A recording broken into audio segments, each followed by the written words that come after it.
مایوس تو نہیں بیٹھے ہوئے، پھر آپ بھی دل میں امید رکھیں۔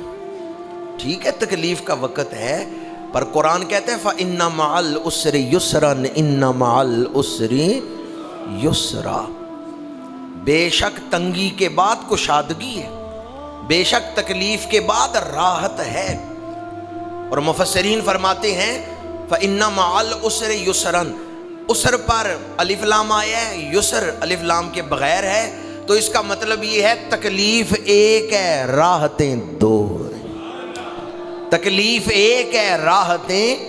اب آپ سورۃ الانبیاء کی آیت اور سورہ علم نشرہ کی آیت سامنے رکھیں تو اس سے ثابت یہ ہوتا ہے رب اپنے بندوں کو جب آزمائش میں ڈالتا ہے وہ ثابت قدم رہتے ہیں، تکلیف میں بھی دھیان رب کی طرف ہی رکھتے ہیں۔ نعمت رب نے دی، واپس رب نے لی، میں ہر حال میں اللہ کا شکر ادا کرتا ہوں، میں راحت میں بھی شکر ادا کرتا ہوں، میں دکھ میں بھی شکر ادا کرتا ہوں۔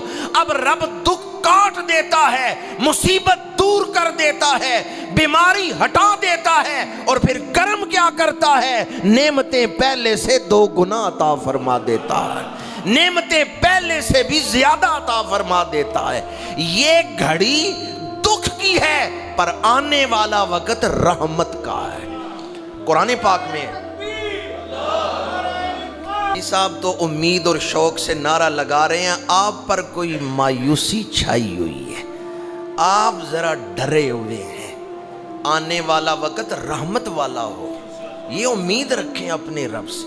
اور میں قرآن کی آیت پڑھنے لگا ہوں، حضرت جناب ایوب علیہ السلام کی بیماری بھی دور ہو گئی، فَكَشَفْنَا مَا بِهِ مِن دُرٍ، بیماری دور ہو گئی، وَآتَيْنَاهُ أَهْلَهُ وَمِثْلَهُمْ مَعَهُمْ، جو ضائع ہوا تھا رب نے 2 گنا کر کے عطا کر دیا۔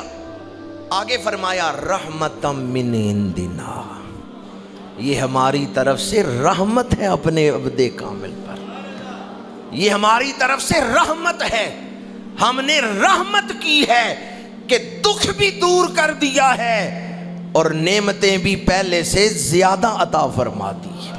رحمتم من عندنا، یہ ہماری طرف سے رحمت ہے، چونکہ پکارنے والے نے پکارا تھا انی مسنی الضر وانت ارحم الراحمین، پروردگار ہم تکلیف میں ہیں، تو سب سے بڑھ کر رحم کرنے والا ہے۔ تو پھر اس نے کیسی رحمت کی ہے، رحمتم من عندنا۔ آگے فرمایا وَذِكْرَى لِلْعَابِدِينَ، اپنے عبادت گزار بندوں کے لیے ہم نے نصیحت کر دی ہے، یہ نصیحت ہے۔ اگر آپ کا دل یہ سن کے کچھ نصیحت لے رہا ہے تو سمجھیں پھر آپ کو بھی عابدین میں شامل کر دیا گیا ہے، اللہ کریم نے آپ کو بھی عابدین میں شامل کر لیا، چونکہ قرآن کہتا ہے ذکرى للعابدین۔ یہ جو حضرت ایوب کا واقعہ قرآن سنا رہا ہے اس میں اللہ کے عبادت گزار بندوں کے لیے نصیحت ہے، آپ اسے نصیحت حاصل کریں، آپ کے دل کو بھی ابدیت کا فیض مل گیا۔ ایک اور بات عرض کرنا چاہتا ہوں، حضرت ایوب علیہ السلام معاذ اللہ ثم معاذ اللہ نبی ہیں، نبی گناہ نہیں کرتے، آپ گناہ گار تھے، پھر بیماری کیوں آئی ہے؟ اس لیے ہمیشہ یہ نہ کہیں کہ ہر بیماری عذاب ہی ہوتی ہے۔ کوئی بندہ بیمار ہو جائے تو یہ نہ کہ فلاں پہ عذاب آ گیا ہے، فلاں پہ تکلیف آئی ہے تو یہ تکلیف عذاب ہے۔ مومنین کو جو تکلیف آتی ہے نا، اہل ایمان کو، وہ آزمائش ہوتی ہے۔ حضرت ایوب علیہ السلام تو معصوم ہیں، فرشتوں سے زیادہ پاک ہیں، پھر بیمار ہو گئے، پھر اتنی تکلیفیں دیکھیں، پتا چلا اللہ اپنے پیاروں کو بھی تکلیفوں سے گزارتا ہے، اللہ اپنے پیاروں کو بھی تکلیفوں سے گزارتا ہے۔ مومن کے لیے بیماری بھی رحمت ہے۔ حدیث پاک ہے ترمذی شریف میں، میرے آقا کریم صلی اللہ علیہ وآلہ وسلم نے فرمایا گناہگار بندہ ہے، بیمار ہو گیا، اس نے صبر کیا، پھر ایک وقت اس مومن پہ ایسا آ جاتا ہے وہ زمین پہ چل پھر رہا ہوتا ہے اس حال میں کہ نامہ اعمال میں ایک گناہ بھی نہیں ہوتا، وہ بخشا ہوا زمین پہ چل پھر رہا، وہ بخشا ہوا زمین پہ چل پھر رہا ہے۔ تو بیماری سبب بن گئی گناہ بخشوانے کا۔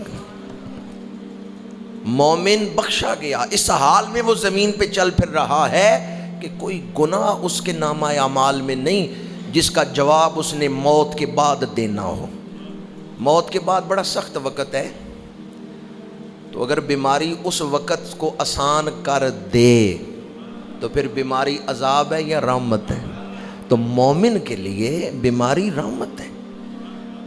اگر کوئی تکلیف ہو جائے، اللہ تعالی ہم سب کو اپنی پناہ میں رکھے، ہم کسی آزمائش کے قابل نہیں، اللہ بغیر سبب کے محض اپنی رحمت سے ہی ہمیں بخشش عطا فرمائے۔ لیکن اگر تھوڑی بہت تکلیف ہو جائے تو یہ نہ کہیں جی فلاں پہ عذاب آ گیا ہے، فلاں تکلیف میں مبتلا ہوا ہے۔ مومن کے ایمان کا حیا کریں۔ جو مومن ہے نا، اس کی طرف ایسا لفظ بولتے ہوئے آپ توہین کس کی کر رہے ہیں؟ ایمان کی۔ اس لیے مومن کے ایمان کا ادب کریں، یہ مومن ہے، میں نے اس کی طرف ایسا لفظ نہیں منسوب کرنا جس سے ایمان کی توہین ہو جائے۔ اس لیے ایک تو میں ایمان کے حوالے سے یہ بات بھی عرض کروں گا، نماز پڑھتے ہوئے جب آخر میں دعا مانگے نا، ربنا اغفر لی ولوالدی وللمؤمنین یوم یقوم الحساب، اس وقت بھی تمام مومنین کی نیت کریں دل میں، نماز میں خضوع و خشوع پیدا ہو جائے گا۔ تو میں نے اب تک حضرت ایوب علیہ السلام کے واقعہ سے جو نکات آپ کے سامنے بیان کی، ان میں سے ایک اہم بات یہ ہے کہ تکلیف آنے کے دو سبب ہیں، یا تو تکلیف آزمائش ہے یا اپنے گناہوں کی سزا ہے۔ یہ دونوں چیزیں ہو سکتی ہیں، آزمائش بھی اور سزا بھی۔ کفار کے لیے، منافقین کے لیے سزا ہے، اور اہل ایمان کے لیے آزمائش ہے۔ پھر اہل ایمان میں اگر کوئی گناہ گار ہے تو اس کے لیے گناہوں کی بخشش کا ذریعہ ہے، اور اگر وہ پہلے ہی بخشا ہوا ہے جس طرح کے انبیاء ہیں تو ان کے لیے بیماری یا تکلیف درجات کی بلندی کا باعث ہے۔ یہ بھی ایک حدیث پاک ہے کہ اللہ تعالیٰ مومن کو کوئی درجہ عطا کرنا چاہتا ہے، اور مومن کے عمل، یہ ہم جیسے اہل ایمان جو ہیں، انبیاء کی بات نہیں ہے، وہ تو بلند درجہ ہیں۔ اللہ مومن کو کوئی درجہ عطا کرنا چاہتا ہے لیکن اس کے اعمال اس درجے کے مطابق نہیں ہیں تو اللہ پھر اس کو تکلیف سے گزارتا ہے۔ مومن صبر کرتا ہے، اللہ اس کو وہ درجہ عطا فرما دیتا ہے۔ یہ وقت جو ہم گزار رہے ہیں، یہ وقت حوصلے کے ساتھ اور اللہ کی رحمت پہ کامل یقین کے ساتھ گزارا جا سکتا ہے، ورنہ بہت سارے لوگ ایسے ہیں جو مایوسی پھیلا رہے ہیں اور افواہیں پھیلا رہے ہیں۔ آپ دکھ کی اس گھڑی میں ہمت سے اور اللہ کی رحمت پر یقین کے ساتھ کام لیں۔ وہ جو اقبال نے کہا تھا کہ تندی باد مخالف سے نہ گھبرا اے عقاب، یہ تو چلتی ہے تجھے اونچا اڑانے کے لیے۔ اور نعت کا ایک شعر ہے جو اس وقت ہمارے لیے بڑا ہی ہمت افزا ہے کہ غم سبھی راحت و تسکین میں ڈھل جاتے ہیں، جب کرم ہوتا ہے حالات بدل جاتے ہیں، جب کرم ہوتا ہے حالات بدل جاتے ہیں۔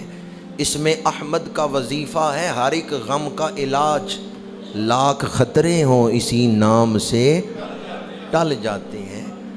آپ کو وقت ملا آپ درود شریف زیادہ پڑھیں، اس میں احمد کا وظیفہ ہے، ہر ایک غم کا علاج، لاکھ خطرے ہوں اسی نام سے ٹل جاتے ہیں۔ آپ اس میں احمد کا وظیفہ اپنائیں۔ کسی نے کیا خوب کہا تھا کہ مصیبت بھی راحت فضا ہو گئی ہے، تیری چاہت رہنما ہو گئی ہے۔ جب حضور کی چاہت رہنما ہو جائے تو پھر مصیبت بھی تکلیف نہیں دیتی، راحت فضا ہو جاتی۔